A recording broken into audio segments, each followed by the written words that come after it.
Bonsoir tout le monde. Il est 7 heures. Je vais d'appeler la réunion à l'ordre. Allons passer à nombre 2, adoption de l'ordre du jour. Et dans votre agenda ce soir, il est là si vous avez des erreurs ou des omissions. C'est bon? All right. Moved by Danny. Je vais give a second de ça. Carl? All right.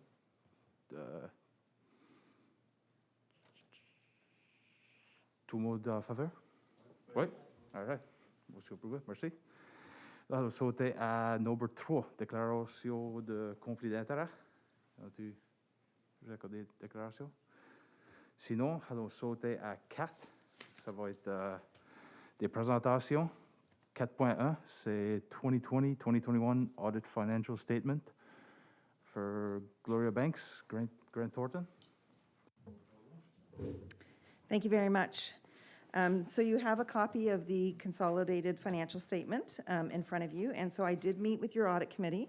So we also prepare the non-consolidated financial statements as well, which are used for internal purposes, as well as for preparing the FER that has to be reported to the Department of Municipal Affairs. But the audit is actually on these consolidated financial statements. So this is all I'm going to go over tonight. We did go over these in detail with your audit committee, so I'm going to do high level, but as always, open to questions if you have any.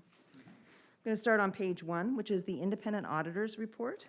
So it is a clean audit opinion. We didn't identify anything while we did your audit that would cause us to have to modify the wording in the report or restrict its use.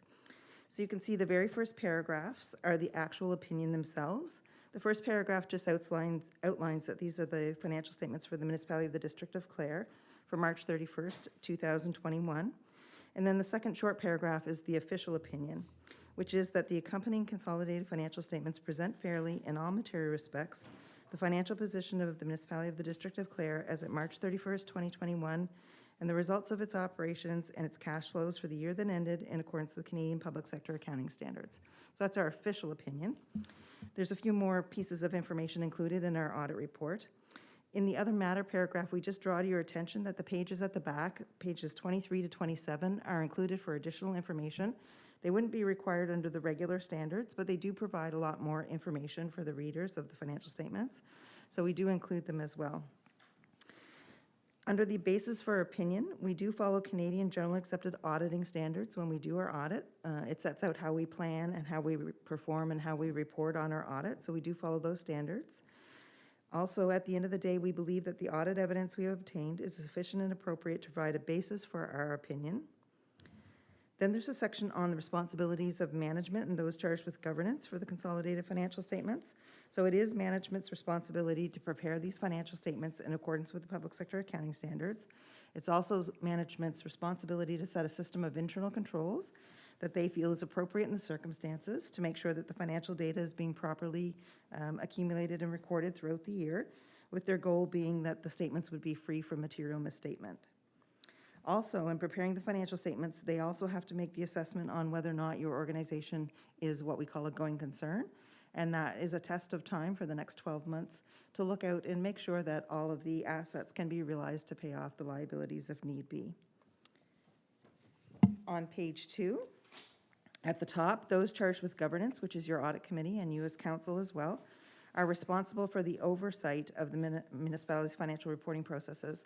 So that's not day-to-day oversight, that's a high-level oversight, making sure that you're comfortable that the processes are properly put in place for the financial reporting.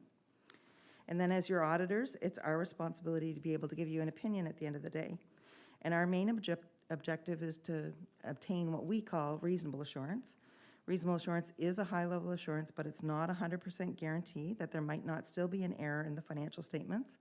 Usually those types of situations will occur when there's been a fraud or some other type of error in the financial statements. But to alleviate that risk, the items that we do are listed in the bullet points here. We identify the areas of highest risk, and that's where we spend more of our audit time to making sure that we've audited the areas where there potentially could be errors so that we can identify them. We have to understand your internal control systems. We do not audit them, we don't offer an opinion on them, but we have to understand how they operate so that we understand how the financial data has been accumulated as well. Then we have to look at your accounting policies, first of all, to make sure that they are in accordance with public sector accounting standards, and secondly, that the ones that you've chosen are the ones that you are following. We also have to conclude on management's assessment of that going concern, which we do agree with management's assessment. And at the end of the day, we have to evaluate the overall presentation, not just of the financial numbers, but also all the notes that are at the back of these statements. And then we're required to communicate that in writing with those charged with governance, dated today. Page 3 is management's responsibility. So under public sector accounting standards, management in writing must take responsibility for these financial statements as well. So I won't go through their report, but it is a standard report attached to your financial statements each year, and it just outlines the responsibility that they take. Okay. So page 4 is the consolidated statement of operations. So these are your revenues and your expenditures for the year. And you can see that we have your budget, we have your actual for 2021 and your actual for 2020. And so I'll just kind of highlight some of the changes from the prior year and from your budget. But in total, you had set your original budget at $8,010,122 for your revenue. You came in at $8,750,036, and last year was $8,257,012. So in total, you're up $493,000 over the prior year, and you're about $739,000 over your budget. If we just look at your tax number, because of course that's the largest dollar value, you are actually very close to your budget, and it's not significantly different than the prior year, but it is a little bit lower. So I just wanted to make sure that I explained why that was. Because you would have seen an increase in your residential taxes, not from your rates, because they remain consistent, but the assessed values that came from PVSC increased during the year, so you would have seen a modest increase in your taxes. D-transfer tax as well would have done very well. But what happened this year is you had a larger amount that you gave back to the fire departments, and that is a reduction of your tax revenue. So you're collecting it and rating for it and then giving it back to them. So that's why it's a little bit lower than the prior year. Just the other revenue from own sources, you can see it was $630,000 was your budget, and you came in at $504,000, and last year was $575,000. The biggest change from last year, of course, you didn't have the Grand Fondo, so that's part of the reason there. And then 2 line items down, the conditional transfers from federal and provincial governments and agencies. So here's where we see the largest increase over the prior year, and a little bit of a difference from your budget to your actual as well. So the biggest increase over the prior year is what happens is you get your gas tax money each year, and you've been setting aside and saving it for a project. And so you started using it last year for the rural internet project, and again this year. So last year's use was you used $582,000 of your gas tax money last year, and this year you used $984,000 of your gas tax. So that's why that conditional transfer number is higher than the prior year.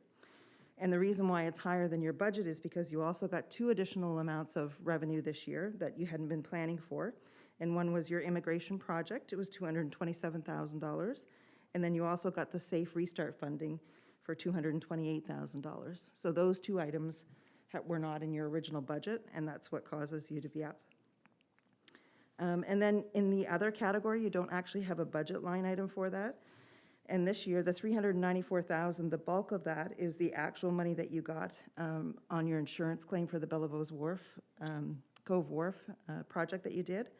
And last year, it was the pension recovery. So it's a different item each year, and it's not something that you had planned for or expected, so that's why there's not a budget associated with it.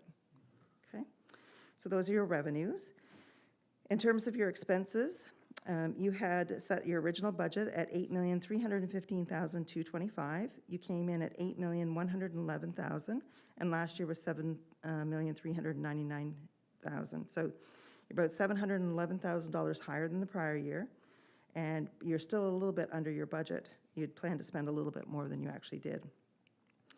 So the first category of general government services, so this is where we have recorded the contributions that you've made for the rural internet. So you can see that expense is up by $495,000 over the prior year. So last year your spend on the rural internet was $600,000, and this year it was $1 million, so it was $400,000 higher. So that drives most all of the increase in your general government services. Then if we just jump down to public health and welfare, because the next few categories are very consistent. Prior year, there wasn't anything unusual in them. You can see you're a little bit higher for public health and welfare than your budget, and up about 174,000 over the prior year. So there was a couple of not large items in there, but a few small things. So you did your housing action plan. So the consulting fees are regarded to that were about $40,000. Then there was additional expenditures for your Clare Health Center, about $65,000, and some doctor recruitment. So that's why that category is higher. And then your recreation and cultural services, pretty much the same as the prior year, even though you might have expected to see that go down because some of the programs weren't offered during the year. But that's the category where you've spent the money with regards to your immigration project that you got the funding for. So that's why it's relatively consistent when you might have expected it to go down a little bit. So what that does is at the end of the day, you have an annual surplus this year of $638,948 versus last year's $857,181. So in a year when you've spent $1 million on your rural internet, you still have a very strong ending position. Your accumulated surplus at the beginning of the year was $15,635,521, and you're ending up at the end of this year $16,274,469. And that number ties in right directly at the bottom of the next page, page 5. This is called the Consolidated Statement of Financial Position. So it's your balance sheet. It shows your assets and your liabilities, and that accumulated surplus number must be the same on both pages.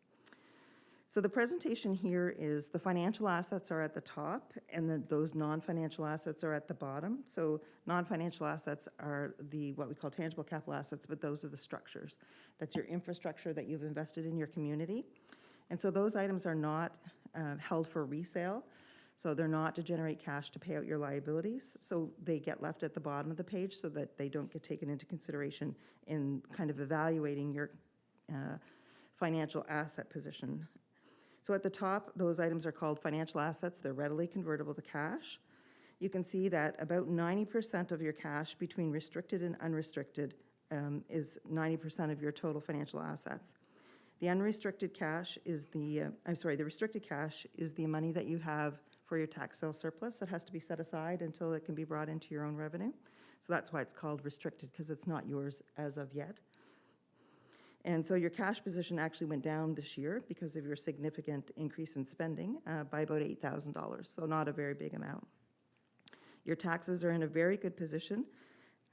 Probably we might have thought a year ago that we would think the taxes would go up because you'd be worried about people being able to pay their taxes, but you actually had a very successful year and people were paying their taxes and you kept on top of them, so you're in a very good position for your receivables.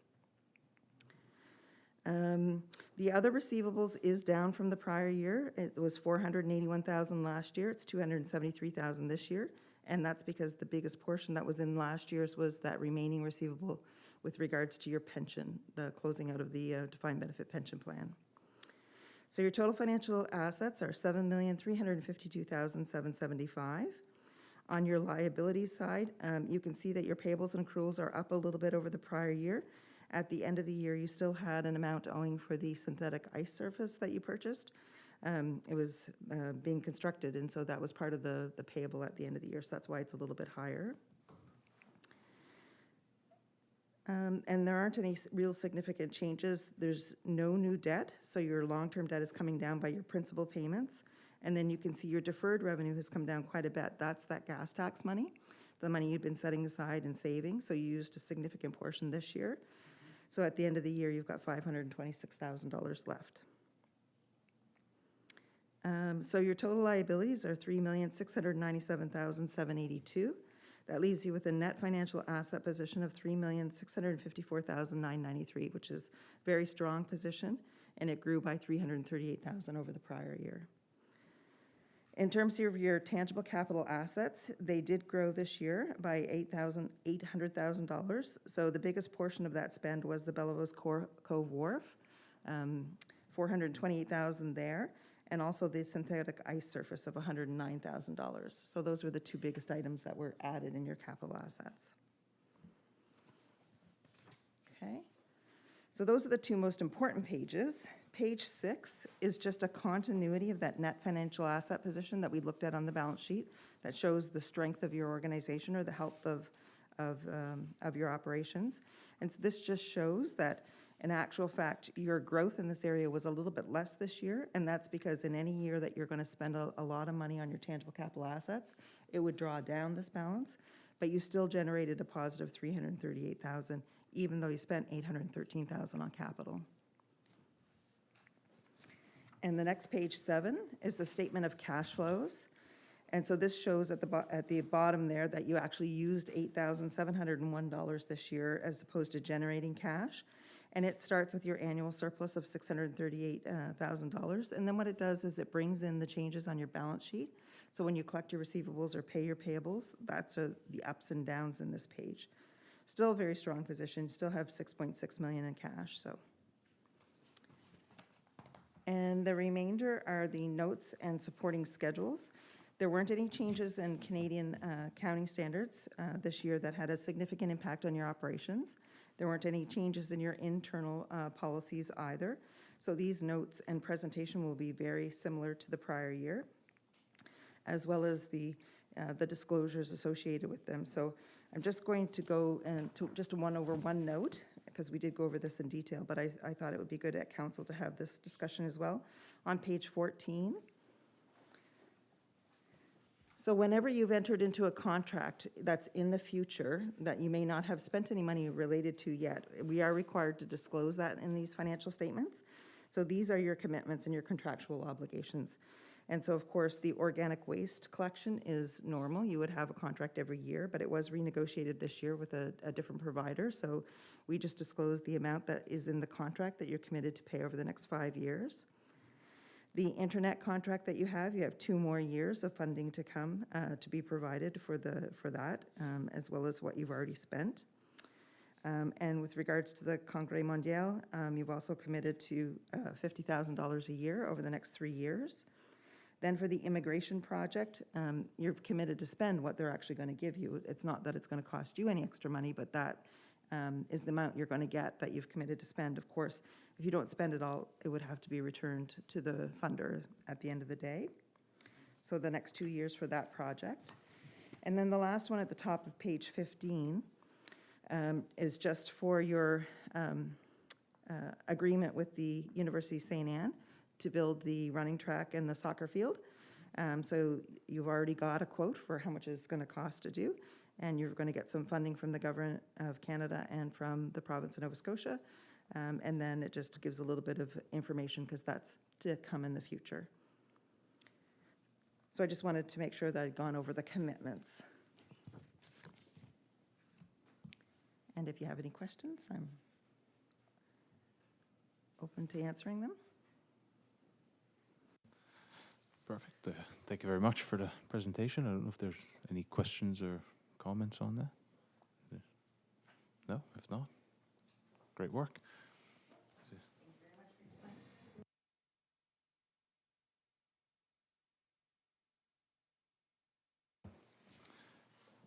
Non, c'est allons sauter à number 5, adoption des procès-verbaux, 5.1, le 21 juillet 2021, réunion régulière du conseil.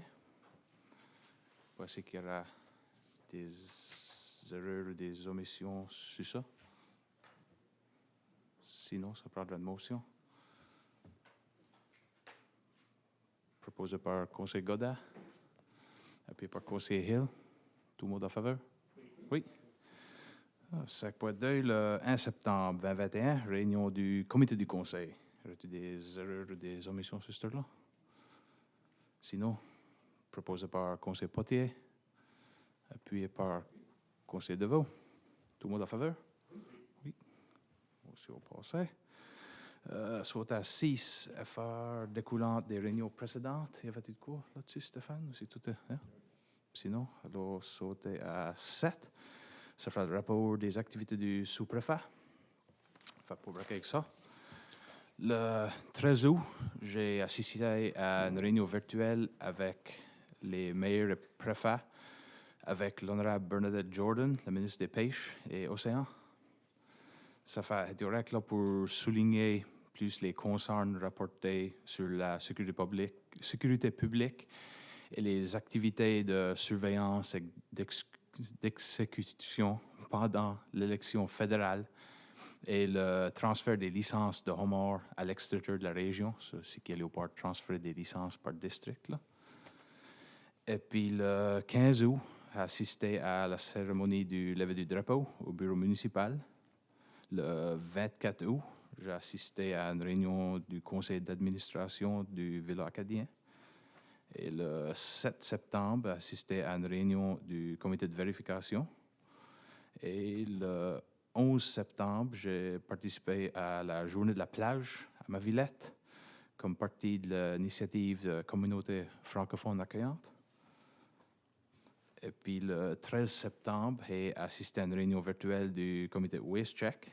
Et puis aussi le 13 septembre, j'ai participé à une cérémonie du lever du drapeau organisée par Inclusion Claire pour célébrer la semaine de fierté des personnes handicapées. Et ça, c'est mon rapport. Si vous avez des questions, quelque chose là-dessus.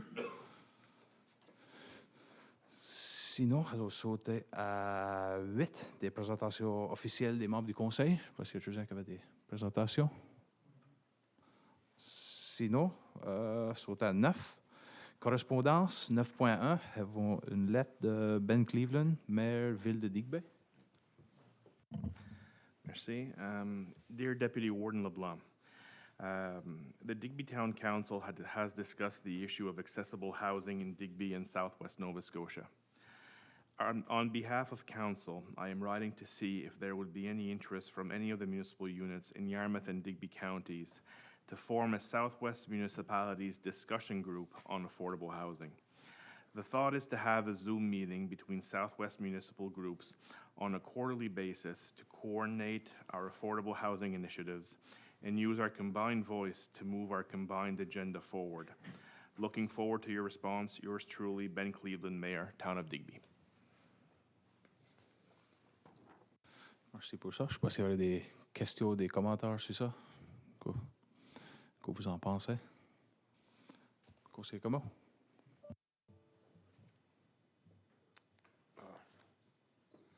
On n'aura pas de problème à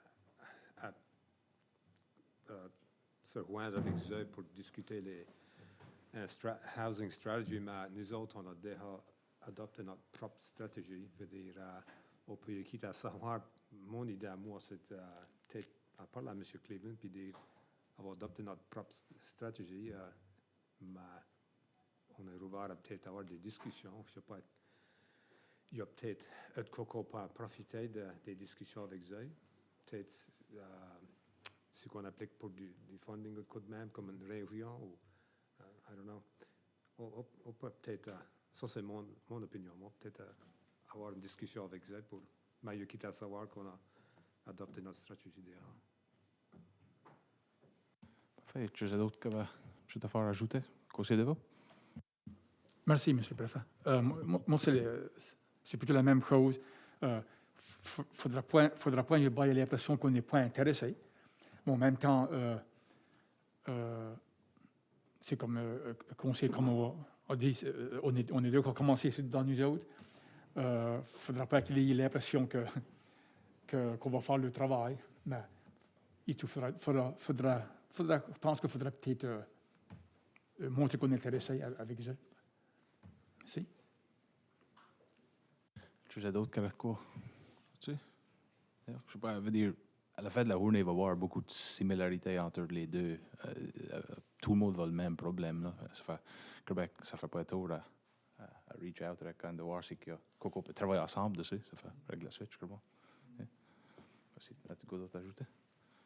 Moi, pour mes deux scènes, je suis d'accord avec tous les commentaires qu'on a dit autour de la table. Moi, c'est surtout au niveau d'un échange d'idées, des manières de structurer des projets, des manières, des différentes sources de financement qu'on peut approcher. Comment est-ce qu'on peut faire entrer le secteur privé, travailler main en main avec la municipalité. Comme je dis, moi, mon intérêt avec participer à ce groupe-là, c'est pas nécessairement pour partnerer sur un programme physique comme tel, malgré que ça peut arriver. Moi, c'est plus pour l'échange d'idées entre les municipalités, parce qu'il y en a qui ont déjà mis des programmes en place. Je pense à la ville de Yarmouth avec leur programme d'école. Argyle a fait un housing project là pour ainsi longtemps. So, il y a des succès, il y a des programmes qui ont des revues de roue que peut-être nous autres, on peut tirer des idées de pour nous avantager, nous autres, c'est clair. Ça fait que ça prend c'est direct une lettre ou ça prend une motion formelle pour ça, si tu peux envoyer une lettre pour.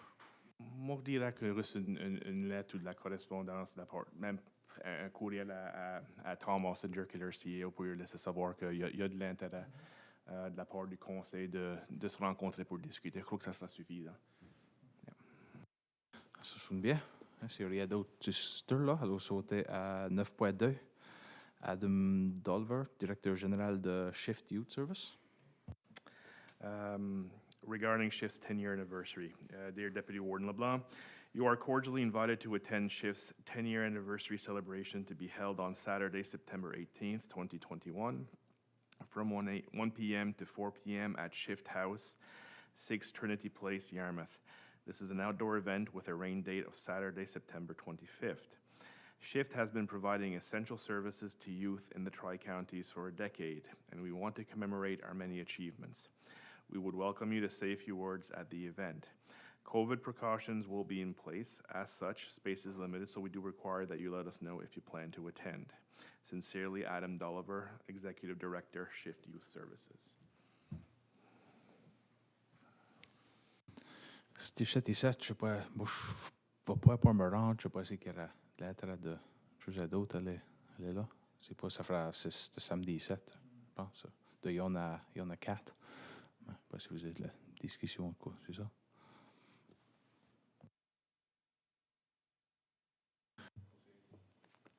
On participe d'un tournoi de hockey à Yarmouth. Je sais pas si ça donne que je bois cet après-midi-là puis que je suis à Yarmouth, je me rendrai là. C'est une bonne, ouais, c'est conseillé comment on veut y aller, yeah. Alors qu'on a l'endroit, était là avant, qu'on a du staff de là, ça fait que je suis familier avec l'endroit. Yeah. Parfait. Y a-t-il d'autres discussions sur ça? Conseil de vous? Merci. Moi, je ne suis pas trop au courant que c'est ce groupe ici. Ça dit qu'ils donnent des essential services. Vous pouvez noter des exemples, comme je vais savoir qu'est-ce que c'est. Moi, je n'ai jamais entendu parler de ce groupe-là. C'est conseil comment vous l'avez dit, Chuck Moose, c'est là? C'est un endroit pour assister aux jeunes jusqu'à un certain âge, peut-être 24 ou 26 ou de même, de ces événements. Si l'on prend l'endroit de rester, si l'on a besoin d'assistance ou peut-être l'aide pour se trouver de l'emploi, un endroit à rester. Il y a 6 ou 7 ans, je pense. Il y a une de mes collègues, une personne qui travaille point à côté de moi, puis elle travaille là les nuits et ça, puis elle m'explique comment ça travaille. Ça fait qu'il y a du staff là, pour aider à ces jeunes-là, pour soit rentrer sur le marché du travail ou se trouver de l'emploi, se donner l'art, parce qu'il y a des jeunes qui se trouvent mal pris et d'avoir des situations qui ne sont pas favorables, ça fait qu'ils sont là pour jouer. C'est plus ou moins en général ça que c'est pas. Yeah.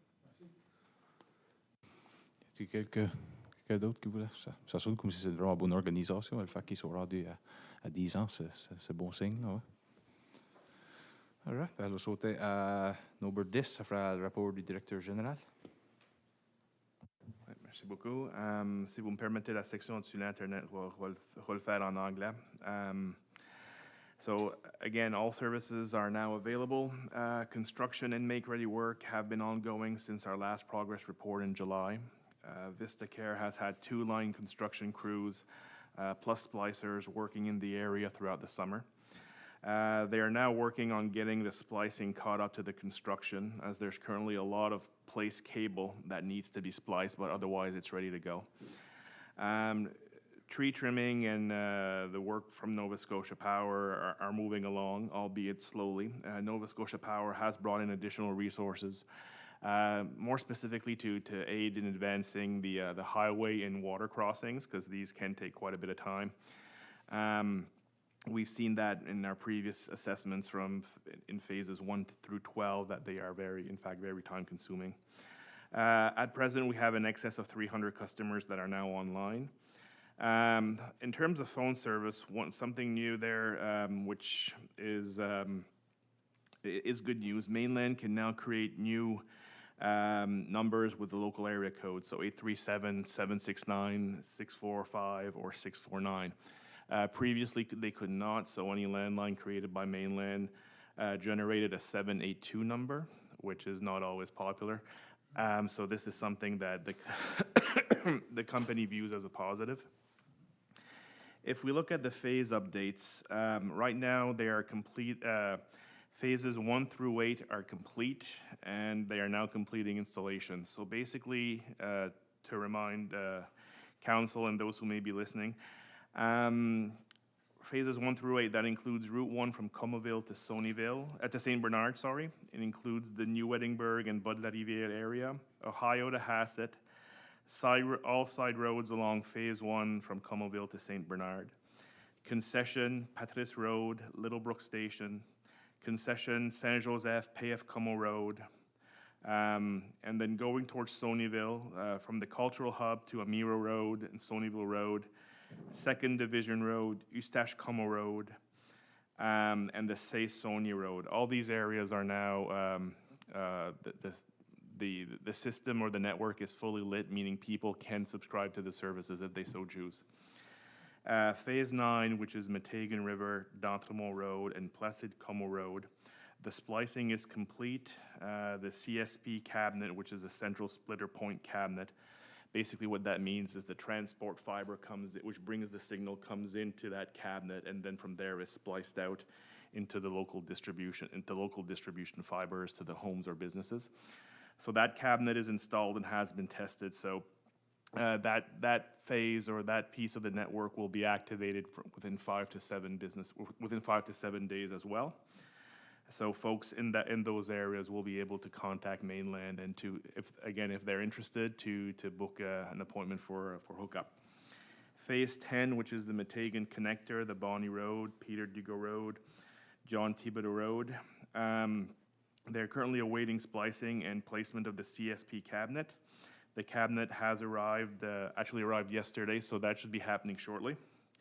I'm told that in speaking to Mainland earlier today, that they hope to be doing installations within that particular area for phase 10 by the end of the month. So that's coming along well. Phase 11, which is the Sonyville Road to the Maxwellton Road along the 2nd Division Road. They're awaiting trimmers to clean up the bird nest spans, as the nesting season is now considered over.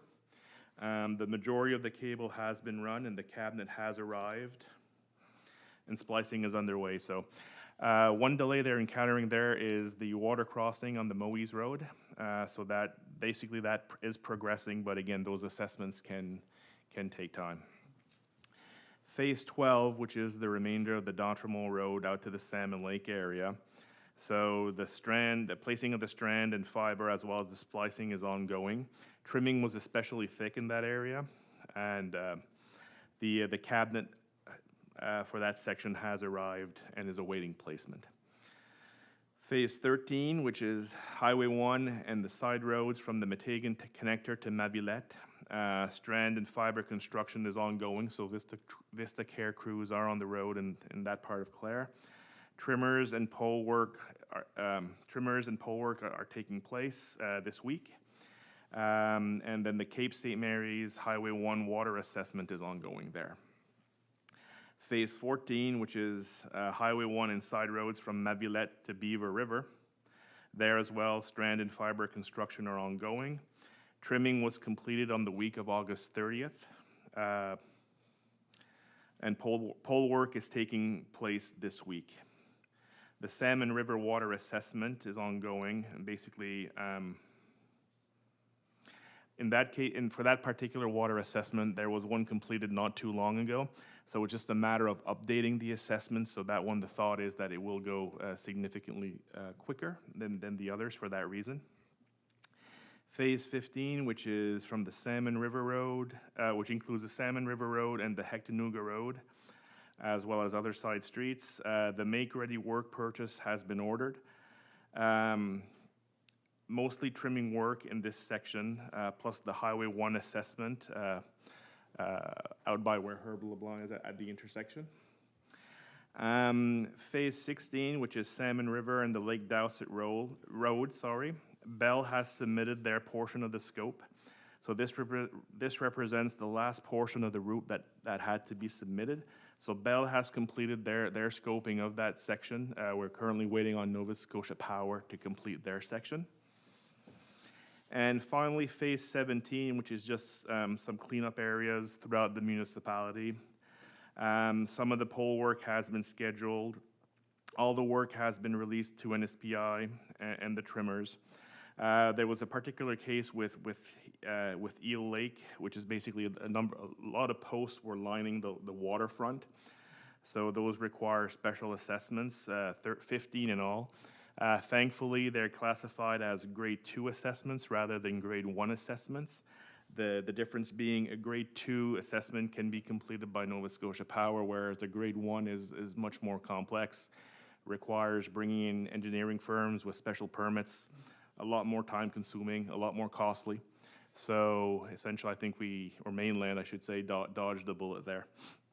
So that's my report for the Internet piece. Pour ce qui est des autres projets que la municipalité est en cours, le Centre des anciens combattants, on attend toujours des nouvelles par rapport à notre demande qu'on a fait au programme de bâtiments communautaires verts et inclusifs. Le coût total du projet proposé pour le Centre des anciens combattants était de 2,3 millions. Alors, on espère avoir des nouvelles sur ce projet-là sous peu, mais étant donné qu'on est dans la période d'élection fédérale, on réalise qu'il va y avoir des délais. La dalle de ciment ou la slab, vous avez vu au Centre des anciens combattants, ça c'est pour l'installation de notre Smart Rink. Celle-ci a été coulée et on est présentement en train d'attendre qu'elle durcisse. Les panneaux de glace sont arrivés, on les a entreposés, mais on attend pour les boards arriver. On me dit que ça va être arrivé espérons vers la fin du mois et qu'on pourra procéder à l'installation de l'aréna. Pour le fire hall qui est également au Centre des anciens combattants, on a discuté plutôt cet été qu'on voudrait peut-être investir un petit peu pour le nettoyer et le rendre plus commode pour que les départements de pompiers puissent s'en servir. Alors, on a invité les chefs de pompiers de Metighan et de Petit-Ruisseau à nous rencontrer sur les lieux pour discuter de nos plans par rapport à ce trou d'eau-là et voir s'il y avait des commentaires ou des suggestions. Alors, je sais que Pam Doucet, notre directeur de développement communautaire, a rencontré Michel Leblanc sur les lieux hier. Et le chef de Metighan, je ne pense pas qu'ils ont pris une réunion encore, mais ils se sont parlé. Alors, ça va avoir lieu sous peu.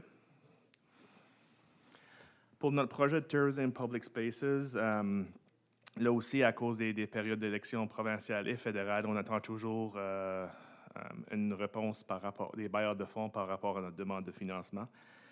Ça étant dit, on a une réunion de prévue avec la province demain pour discuter des parcs sur la plage à Villette et Smuggler's Cove, ou Lance aux Hirondelles. Vraiment, ce qu'on veut garder là, c'est discuter de l'implication de la province dans ces projets ici, regarder la possibilité de partenariat, de contribution financière et même de contribution nature. Alors ça, j'espère avoir une bonne réunion avec eux autres demain, et Larry Peach sera avec moi pour cette réunion-là. Notre demande de proposition qu'on avait soumise, ou l'RFP, malheureusement, on a seulement reçu une soumission en réponse à cette demande-là. Il y avait d'autres compagnies qui étaient intéressées avec qui on a parlé, mais en fin de compte, à la dernière minute, ils ont décidé de ne pas soumissionner. Alors, c'était un peu décevant. La soumission qu'on a, on l'a lit à quelques reprises, Larry et moi-même, mais on a quand même quelques concerns par rapport à la méthodologie proposée et même le coût. Le coût. On pensait qu'on avait un bon budget, mais même le coût proposé est au-delà de ce qu'on a budgété. Et on n'est pas convaincu nécessairement que c'est quelque chose qu'on peut négocier plus bas ou au point qu'on a besoin de l'avoir. Alors, à cause de ces concerns-là, et basé sur les commentaires qu'on a reçus des autres compagnies, et notre suggestion, ça serait vraiment, premièrement, de refuser cette soumission-là. Et deuxièmement, de séparer le projet ou la demande de soumission en plusieurs plus petites demandes, des plus petits RFP qui focusent chacun sur un des sites en particulier, puis là, pour essayer d'attirer ou générer plus d'intérêt dans le projet. Parce qu'arrivé, les deux compagnies qui ont soumissionné, d'autres qu'on même appelé pour se renseigner à l'égard du projet. Le commentaire qu'on entendait souvent, c'est « c'est un gros projet, c'est beaucoup de travail, c'est peut-être trop gros pour nous autres acheteurs, étant donné tout ça qu'on est déjà en train de faire à l'heure actuelle. » So, à cause de ça, les deux compagnies qui étaient intéressées nous ont dit carrément, c'est la raison principale pourquoi ils n'ont pas soumissionné, à cause que c'était trop gros d'un projet pour ce qu'ils étaient capables de faire à l'instant. Alors, on pense en faisant ceci, ça va peut-être nous intéresser plus de compagnies à soumissionner. Et comme je dis, on a encore le temps à cause que notre financement, on attend toujours des nouvelles de notre financement de l'APK et de la province. Pour notre plan d'action sur notre Housing Action Plan, plan d'action sur le logement, on a sorti une demande d'expression d'intérêt en vue d'obtenir la possibilité d'obtenir des terres dans la municipalité ou des gens qui sont intéressés à vendre leurs terres dans la municipalité qui pourraient ultimement être servis pour construire du logement à travers la municipalité. Alors ça, on l'a sorti, il va fermer je pense qu'il va être ouvert jusqu'au 20 octobre. Alors pour ceux qui s'intéressent, il y a encore beaucoup de temps à soumissionner. On est en train de travailler sur une expression of interest aussi pour les sites des écoles de Joseph Dugas et de Stella Maris, mais ça, on réalise qu'on a encore... Ça, c'est tout dépendant de la construction de la nouvelle école et quand ces deux écoles-là ferment essentiellement. So, là, on a eu le temps, mais on est en train de s'enligner pour ça. Et finalement, au niveau de notre plan d'action, SHS Consultant est en train de travailler avec la directrice générale de la ville acadienne en préparation pour se rencontrer avec le conseil d'administration pour discuter les possibilités de cet édifice-là. Pour notre projet d'asset management, qui est censé notre plan d'asset management plutôt, les représentants de AIM Network sont en train de se rencontrer avec le personnel de la municipalité pour commencer à vraiment faire un inventaire détaillé des actifs municipaux. Et jusqu'à date, on s'est rencontrés en personne le 18 août et le 14 septembre, et ce travail-là est en train d'avancer. Le but, c'est d'avoir le plan complété vers la fin décembre 2021 ou au plus tard janvier 2022. Pour les trottoirs à Métégan, le gouvernement du Canada a sorti avec un nouveau programme, c'est appelé le Fonds pour transport actif. Et sous ce programme-là, les municipalités sont éligibles. Et la construction de trottoirs ou la réparation de trottoirs, c'est également considéré comme des projets éligibles. Alors, en théorie, on peut faire demande à ce programme-là pour 60% du coût du projet. Alors, présentement, le programme a été annoncé, mais ils ne sont pas en train d'accepter des soumissions encore. Les soumissions seront acceptées en ligne. Alors, aussitôt que le programme est ouvert, on va pouvoir appliquer. Certains qu'on va regarder à la province aussi pour voir s'il y a possibilité d'avoir du financement là pour minimiser la contribution nécessaire de la part de la municipalité pour faire avancer ce projet-là. Je vais être en discussion avec Able Engineering la semaine prochaine, juste pour faire une petite mise à jour de où ce qu'on est avec nos plans pour les trottoirs et les specs. Ils ont eu un petit délai de leur côté à cause qu'il y a eu du roulement du personnel. Alors ça retardait pas seulement notre projet, mais leur projet aussi. Les bonnes nouvelles là, c'est si que le gouvernement annonce l'ouverture du programme demain, on a suffisamment d'informations pour soumettre notre demande, malgré qu'on n'a pas eu les specs finales encore de Able Engineering. Pour le centre médical de Clare, la génératrice est installée. Ça, c'est final. Vous avez sûrement vu qu'on avait des difficultés avec notre système de téléphone. On a trouvé le problème et ça a été réglé. C'était le backup battery pack qui fonctionnait pas bien. Alors ça a été remplacé.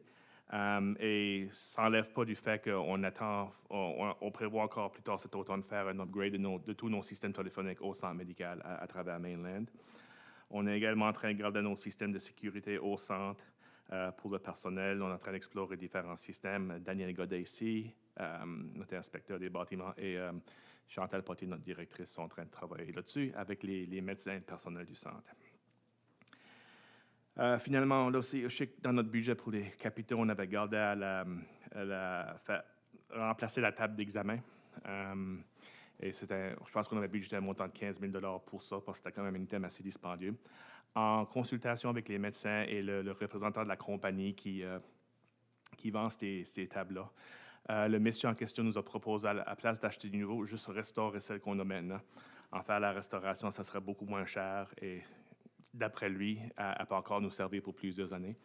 Alors, on a gardé à ça et vraiment, on peut avoir ça pour une fraction du coût, 1 500 $ à la place de 15 000 essentiellement. Alors, des grosses épargnes-là. Partie des argents qu'on va sauver, on va l'investir dans un réfrigérateur spécialisé pour faire l'entreposage de vaccins. Même avec cet investissement-là, on parle d'environ 4 500 $. Alors, on va encore sauver sur ce qu'on avait budgété dans notre budget capitaux. Pour ce qui est du stationnement sur le chemin Bourgneuf, le stationnement est maintenant complété. Les salles de bain sur le chemin Bourgneuf et le chemin Maxwellton. Les fondations, le travail pour les fondations est censé commencer cette semaine. Les deux vont se faire en parallèle. Aussi, les édifices pour ces salles de bain-là ont été commandés de JD Composites. Alors, la commande a été placée. On espère les avoir plus tôt que tard. Pour ce qui est du terrain de piste de pelouse à l'Université Sainte-Anne, le projet est en train de bien avancer. On a ôté beaucoup de matériaux du site, beaucoup de la file qu'on ne pouvait pas utiliser. On appelle du unsuitable material, USM. Alors, toute la file nécessaire qui était obligée d'être ôtée a été ôtée. Nos tuyaux pour nos systèmes d'égout ont été déplacés parce qu'on ne voulait pas qu'ils passent sous le terrain. Alors, ce travail-là a été fait. Il y avait plus de USM ou de fil qu'on avait besoin d'ôter que prévu. Et à cause de ça, ça crée un délai dans l'échéancier du projet. Alors, ce qui veut dire qu'on va quand même avoir l'achèvement substantiel ou substantial completion du projet cet automne, sauf le caoutchouc pour la piste de course. On ne va pas pouvoir la poser cet automne à cause du froid. Alors, tout va être fait avec l'exception de cette couverture-là en caoutchouc. Ça va être fait au printemps prochain, on pense au mois de mai, aussitôt que la température nous le permet. Mais le track, le terrain de soccer pourront être utilisés par l'université, par la communauté plus tard cet automne. C'est ça qui est prévu à l'heure actuelle. L'entreposage, la nouvelle édifice d'entreposage qu'on est en train de construire à la Transfer Station, on a identifié le site où est-ce qu'on va la poser et on l'a nettoyé. Le tender a sorti plus tôt ce mois-ci et avec une date limite pour soumissionner du 29 septembre. Une fois que le tender est fermé, on va faire l'évaluation des soumissions et on va vous présenter une recommandation à la réunion du comité du conseil le 6 octobre. Une couple d'autres tenders qu'on a d'ouvert que vous avez peut-être vus. On a un tender pour des panneaux acoustiques pour amortir le son à deux de nos édifices, au centre des anciens combattants, à Saunieville pour en haut dans la grande salle et en bas dans le studio. On a également à l'intérieur de ce tender-là, on est également en train de regarder à la salle communautaire à la bibliothèque à Metegan. Et ça, c'est en partenariat avec Western Counties Regional Library. La directrice générale nous a appelés parce qu'elle a accès à des fonds pour faire ce travail-là. Alors, à la place de sortir deux tenders, on l'a tout combiné dans un, mais les fonds pour les travaux à la bibliothèque à Metegan seront payés par la bibliothèque et non par la municipalité. Et le deuxième tender qu'on a sorti, c'est pour les rénovations à la bibliothèque à Metegan pour les salles de bain en bas de la cave. Et lui, il ferme le 29 septembre aussi. Pour les panneaux acoustiques, le tender ferme le 23 septembre, alors la semaine prochaine.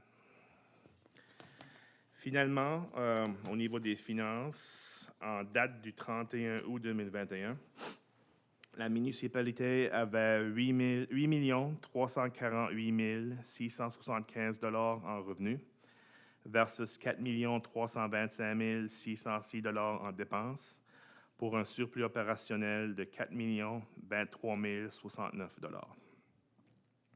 Encore en date du 31 août 2021, la municipalité avait une balance de 4 238 587 dans son compte opérationnel, 28 826 dans son compte pour des projets capitaux et un total en réserve de 6 97 503. Ce dernier montant-là peut être ventilé de la manière suivante. Dans notre réserve opérationnelle, 2 181 801. Dans notre réserve pour des projets capitaux, 3 198 148. Pour notre Landfill Closure Reserve, 334 678. Et pour notre Gas Tax Reserve, qui est plus appelé Gas Tax, il y a un nouveau nom, c'est 382 881. Et là, je signalerais aussi, c'est qu'on a pas, ça c'est la balance qu'on a en date du 31 août pour Gas Tax, mais on n'a pas eu nos versements de cette année encore. Alors, ça, c'est mon rapport. C'était beau, le rapport, ça. Beaucoup de stuff on the go. Y aurait-il eu des questions, des commentaires là-dessus? Conseiller?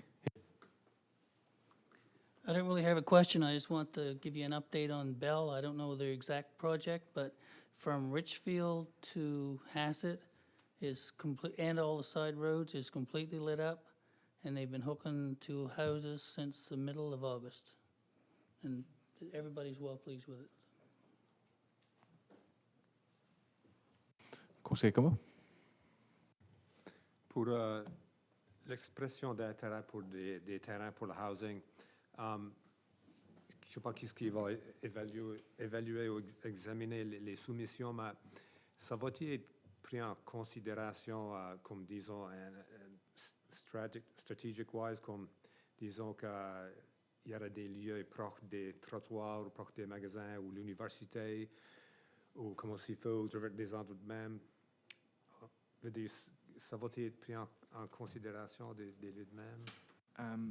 Dans la demande de soumission qu'on a ou l'expression d'intérêt qu'on a sortie, dans l'annexe B, on a vraiment une courte liste, puis ça identifie 4-5 choses qu'on va prendre en considération. Pouvoir se brancher au système d'égout, si c'est central ou non, trottoir, des choses. Je ne me rappelle pas de la liste juste de même, mais il y a 3-4 items. Mais ce qu'on va faire, c'est que ceci, c'est vraiment pour établir pas une base de données, mais voir qu'est-ce qu'il y a qui nous est disponible comme municipalité, les gens qu'est-ce qu'ils veulent vendre et qu'est-ce qu'ils ont à vendre. De là, on va regarder, OK, qu'est-ce qui serait peut-être plus stratégique pour la municipalité au niveau de notre projet de logement? Qu'est-ce qui serait des morceaux stratégiques pour, OK, on sait qu'il y a un gros besoin à Saint-Bernard pour du logement, ou à Métégan avec à cause d'une zone plus commerciale ou industrielle, on sait qu'il y a un besoin là, c'est quoi les terrains là. Puis on va vraiment raffiner ça pour arriver à une liste de, disons qu'on en a une vingtaine, on va essayer de shortlister ça à une liste de terrains qu'on juge être plus stratégique pour nous autres. Puis de là, on va sortir nous avec un RFP qui veut dire aller auprès de ces personnes-là pour de l'information plus détaillée sur le terrain. On va également regarder, pas seulement sur la route principale, mais il y a également à l'intérieur aussi de Claire, la région, la 340, on sait qu'il y a des besoins là derrière aussi. Ça, c'est vraiment regarder pour voir, OK, qu'est-ce qui fait, où est-ce qu'il y a les gros besoins, quelle sorte de logement qui est nécessaire dans ces régions-là, puis essayer de trouver des solutions, que ce soit vraiment la municipalité ou qu'on matche le terrain là avec un développeur du secteur privé. Ça serait ça l'idéal, ça serait vraiment qu'on puisse attirer un investissement du secteur privé, que ce soit des entrepreneurs de la région ou des investisseurs de l'extérieur de la région. Ouais. Une autre petite question. Pour la contribution, pour les coûts estimés de 3,1 millions pour le projet de centre des anciens combattants, c'est quoi la contribution de la municipalité? Aussi, tu ne sais pas tout de suite. Excuse-moi, je l'ai dans mon rapport. On avait mis un budget pour le programme avec les contingencies de dire rentrer dedans de 2 330 280. Et de ça, la municipalité avait approuvé une contribution de 537 443, soit environ 25%. Un peu moins que 25%, je pense que c'était 22 ou 23%. Y a-t-il d'autres questions là-dessus? Conseil Hill? On the issue of affordable housing, I had mentioned to Stefan that possibly the Havelock Community Center might be a good fit because we already own the land, and there's room for 10 or 15 units in there by the looks of the area they have. I've already spoken to the community center board, and they're good with it if it would happen. And Canada Post already has the postal system there. I just thought, you know, it's something to take into consideration where we already own it.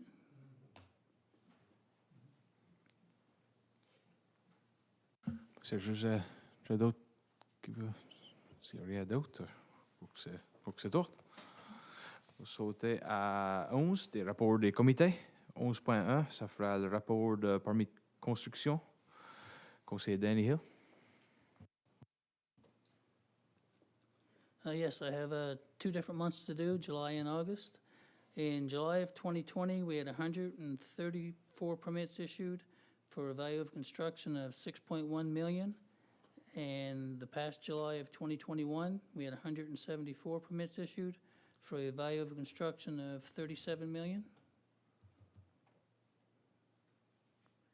And for the month of August in 2020, it was 175 permits issued for a value of construction of $6.7 million. And the past August, 2021, it was 202 permits with a value of construction of $39,837,000.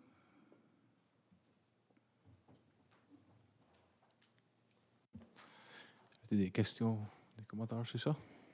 Sinon, on va sauter à 11.2, rapport du comité de vérification. Conseiller Philippe Godin. Merci. Le comité de vérification s'est rencontré le 7 septembre 2021 avec les vérificateurs pour repasser les états financiers de la municipalité pour l'année fiscale se terminant le 31 mars 2021. Durant cette réunion, les vérificateurs ont souligné la bonne situation financière de la municipalité ainsi que la coopération qu'ils ont reçue de la direction et des employés lors de leur engagement. Comme indiqué plus tôt, la municipalité a de nouveau reçu un avis de vérification sans réserve ou un Clean Audit Opinion. À la lumière de ces conclusions, le comité de vérification recommande les actions suivantes. 1. Que le surplus opérationnel de $766 304 pour l'année fiscale 2020-2021 soit transféré du fonds opérationnel au fonds de réserve opérationnelle. Et 2. Que la municipalité du district de Clare approuve les états financiers 2020-2021 pour la municipalité du district de Clare tels que présentés par Grant Thornton. Parfait, merci pour ça. Allô, sauter dans nouvelle affaire, faire les motions de ça. Je ne sais pas s'il y avait des discussions sur ça avant que je saute là. Sinon, sautera à 12, nouvelle affaire. Première affaire, ça fera motion 12.1. Ça fera pour juste ça que Philippe a dit, transférer $766 304 du fonds opérationnel au fonds de réserve opérationnel. Je ne sais pas si Stéphane voulait dire, check-moi là-dessus aussi, que c'est tout pas mal. Non, je pense que c'est pas mal ça. Glory Banks, on a parlé la soirée. On a discuté, on a regardé les états financiers à profondeur à la réunion du comité de vérification. Alors, le comité était unanime dans leur recommandation de faire ce transfert-là. Alors, pas grand-chose à rajouter de ma part. Sinon, je ne sais pas s'il y a de la clarification du débat dessus. Sinon, ça prendra une motion, I guess. Je suis à peu près à la fin. Proposé par conseil. Ouais. Je propose que le conseil de la municipalité du district de Clare transfère $776 304 de surplus opérationnel pour l'exercice financier 2020-2021 du fonds opérationnel au fonds de réserve opérationnelle. Quelqu'un qui veut appuyer ça? Voilà. Conseil de vote. Pour la question? Tous ceux en faveur? Oui. Contre? Motion approuvée. 12.2, ça fera une motion pour approuver les états financiers vérifiés de 2020-2021. Sorneuf, Philippe fait d'en parler. Je ne sais pas si quelqu'un qui a pas à faire la motion, c'est ça? Je ne sais pas. Godin? Je propose que le conseil de la municipalité du district de Clare approuve les états financiers vérifiés 2020-2021 pour la municipalité du district de Clare, tels que préparés par Grant Thornton LLP. Quelqu'un qui veut appuyer ce motion-là? Appuyé par conseil Hill. Parlez pour la question. Tous ceux en faveur? Contre? Motion approuvée. Alors, sauter à 12.3. Ça fera motion pour désigner la directrice du scrutin pour l'élection spéciale 2021 pour le district 7.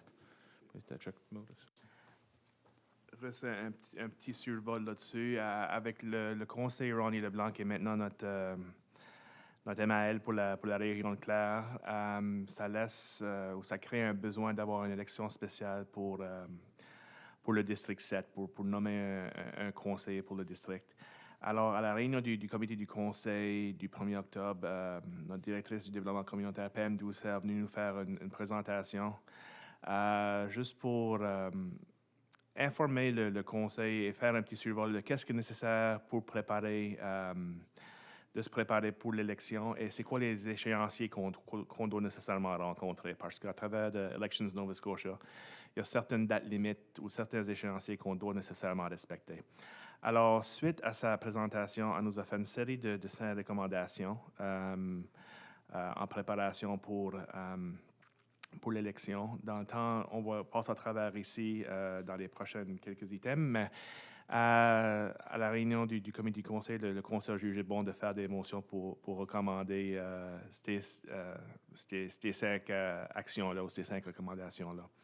Et comme que le sous-préfet Leblanc a mentionné, la première, c'est vraiment pour nommer une directrice des scrutins pour l'élection spéciale qui va avoir lieu pour le district 7.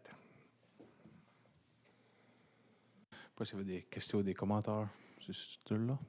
Sinon, je n'ai qu'à parler. Conseil de vote. Merci. Je propose que le conseil de la municipalité du district de Clare nomme Pam Doucet comme directrice du scrutin pour l'élection spéciale de 2021 pour le district 7. Quelqu'un qui va appuyer? Puis par conseil Doucet. Pour la question? Tous ceux en faveur? Oui. Contre? Motion approuvée. 12.4, c'est motion pour fixer la date pour l'élection spéciale 2021, district 7. Je ne sais pas si que tu voulais. C'est tout, j'arriverai tout à l'heure. Conseil Potier. Je propose que le conseil de la municipalité du district de Clare fixe le 20 novembre 2021 comme date de l'élection spéciale pour le district numéro 7. Puis, là. Puis, par conseil Doucet. Pour la question. Tous ceux en faveur? Oui. Contre? Motion approuvée. Ça fera une motion 12.5, motion pour sélectionner le type d'élection pour l'élection spéciale 2021, district 7. Rien. Conseiller Hill. I move that the council for the municipality of the District of Clare have a hybrid election with electronic voting during the advance polls from November 12th, 2021 up to and including November 20th, 2021, and paper ballots on election day, November 20th, 2021. Je qui voulait appuyer sur là. Puis par conseiller de vote. Pour la question. Tous ceux en faveur? Contre? Motion approuvée. 12.6, ça fera une motion pour déléguer le pouvoir d'approbation tarif des honoraires et des dépenses électorales. S'il y a des questions de discussion sur ça, tu veux quelque part à faire la motion? Conseiller de vous? Si. Je propose que le conseil de la municipalité du district déclare délègue le pouvoir d'approbation au DG pour création du tarif pour l'honoraire et les dépenses électorales. Quelqu'un qui voulait appuyer sur là? Appuyé par conseiller Hill pour la question? Tout le monde en faveur? Oui. Contre? Motion approuvée. Ça fera 12.7. Motion pour approuver les sections de vote pour l'élection spéciale 2021, district 7. Conseil. Je propose que le conseil de la municipalité du district de Clare approuve 2 sections de vote pour le district 7. Le bureau de vote 7 pour tous les résidents et le bureau de vote 7A, qui sera un bureau de vote mobile pour les résidents du foyer Céleste seulement. Quelqu'un qui veut l'appuyer sur là? Appuyé par conseil Doussa. Pour la question? Tous ceux en faveur? Oui. Contre? Motion approuvée. 12.8, ça fera une motion pour la demande pour le maths communautaire pour inclusion claire. Oui, ça, c'est une demande qui nous a été faite auprès de en dessous de notre politique de flotter des drapeaux sur le mot communautaire. Inclusion claire a soumis une demande pour faire flotter le drapeau de la fierté des personnes handicapées, pour vraiment célébrer les personnes handicapées. Et ceci, c'est dans le contexte d'un événement spécial ou d'un festival ou d'une journée de fierté qui vont avoir lieu, je pense, le 19 novembre. 19 septembre plutôt. Alors, la demande d'inclusion claire, ça respecte tous les termes et les conditions de notre politique. La demande a été rue complète par le personnel. Et la recommandation, c'est qu'on accepte leur demande de faire flotter le drapeau de la fierté pour les personnes handicapées sur notre mot communautaire ici à la municipalité. Des questions ou des commentaires sur ce là? Sinon, j'ai qui faire faire la motion. Conseiller Hill? I move that the municipality of the District of Clare approve Inclusion Clare's request to fly the Disability Pride flag on the municipality's community flagpole from September 13th, 2021 up to and including September 19th, 2021. Appuyé par conseiller Doussa pour la question. Tout le monde en faveur? Oui. Contre? Motion approuvée. 12.9, c'est une motion pour envoyer une lettre d'appui au Far Out Festival. Tu voulais dire, Chuck? Oui, juste à titre d'information, c'était un peu une demande dernière minute, mais je suis fier de pouvoir qu'on a pu les accommoder. C'est Far Out Festival, ils font une demande auprès de Patrimoine Canada pour du financement pour leur festival. Comme partie de leur demande de financement, il faut qu'ils montrent qu'il y a de l'appui communautaire pour leur festival.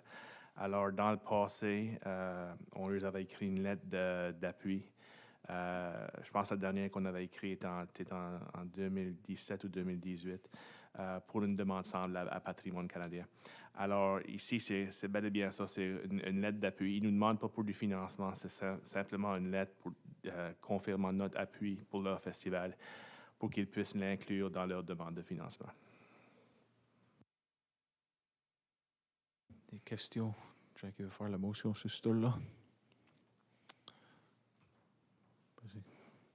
Conseil Doussa. Je propose que le conseil de municipalité du district de Clare envoie une lettre d'appui au Far Out Festival comme partie de leur demande de financement Patrimoine Canada. J'ai qui voudrait appuyer? Conseil Godin. Pour la question. Tous ceux en faveur? Contre? Motion approuvée. Oh, question là-dessus? Est-ce qu'il y a quelqu'un qui a appuyé Celle-là qu'on a fait avant, celle-là du... C'est peut-être moi qui... C'est celle-là du...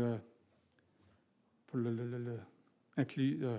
est-ce que quelqu'un peut appuyer sur là? Oh, OK. Ouais, c'est conseil 12, ça va appuyer ce là. Ouais. Ça, c'est là. C'est... Elle était appuyée, ça? Oui, elle a appuyé. Elle a appuyé, c'est parlé pour la question. Fait que si vous êtes parlé pour la question sur ce là, tout le monde en faveur? Contre? Motion approuvée.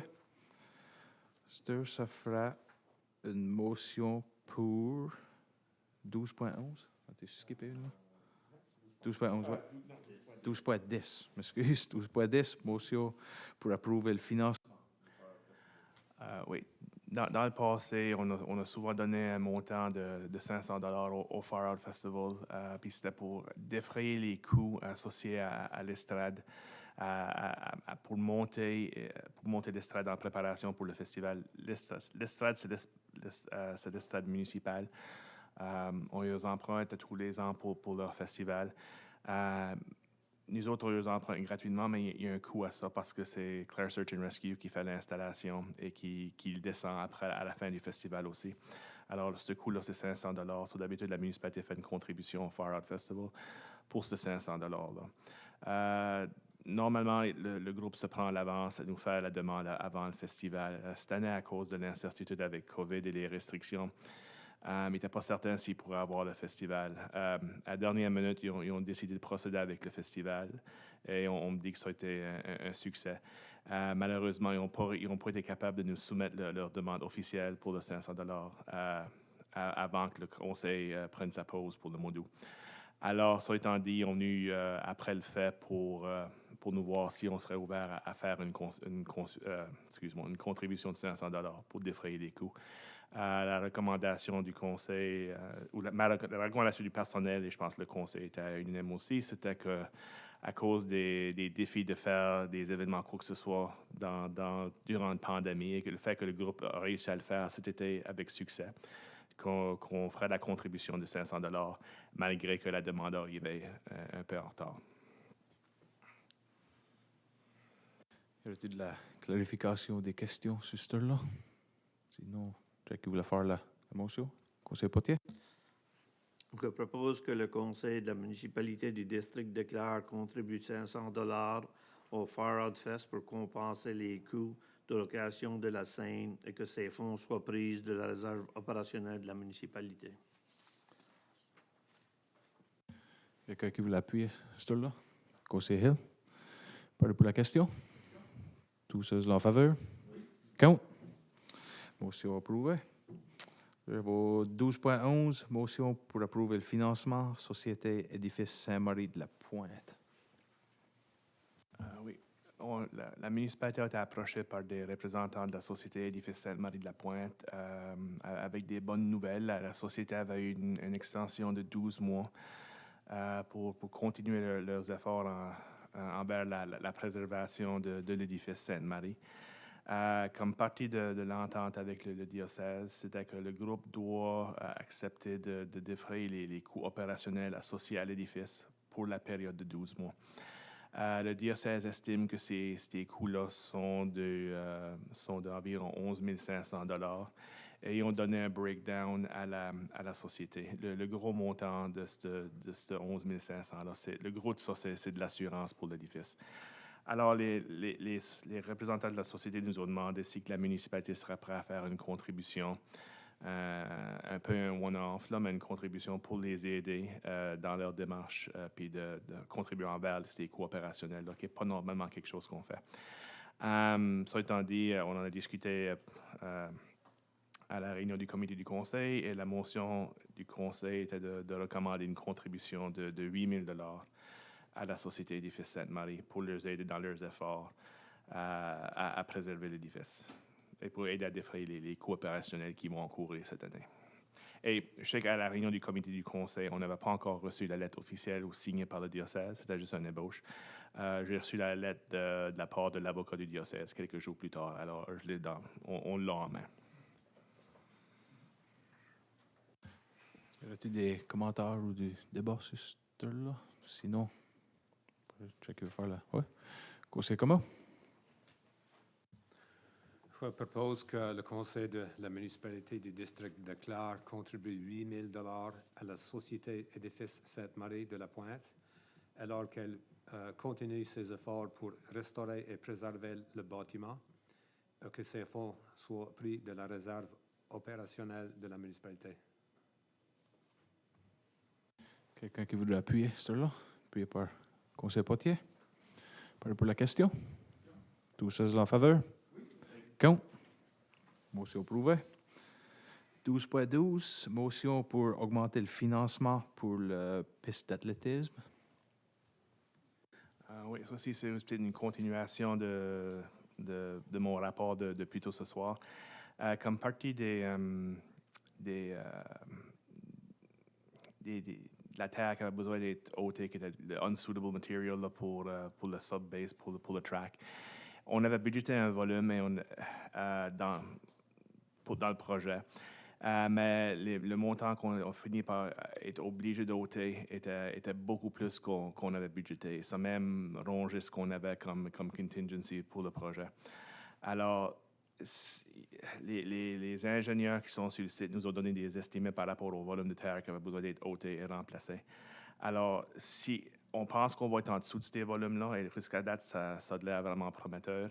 Mais à la réunion du comité du conseil 2 semaines passées, juste pour être prudent et pour prévenir contre d'autres imprévus, on avait fait la recommandation au conseil d'augmenter notre contribution de 400 000 envers ce projet ici à 600 000 L'Université Sainte-Anne, de leur côté, va faire pareil, juste pour assurer qu'on peut aller de l'avant avec le projet tel qu'on le veut et qu'on n'est pas obligé nécessairement de couper trop dans le projet parce qu'on veut vraiment avoir un établissement de pistes de plus de qualité pour la communauté. C'est pas pour dire que ce 200 000 va nécessairement tout être dépensé envers le projet. Il sera peut-être, je ne le sais pas encore. Mais c'est juste pour assurer qu'on a les fonds nécessaires pour compléter le projet et pas avoir d'autres délais. Si on regarde au niveau de leveraging, on est en train de parler d'une contribution municipale d'un projet sur une contribution municipale de 600 000 sur un projet d'environ 3,6. So, leveraging, on est encore en dessous du 20%. Alors, c'est quand même du bon leveraging et de la bonne valeur pour l'argent. Alors, la recommandation, ça serait d'augmenter notre contribution de 400 000 à 600 000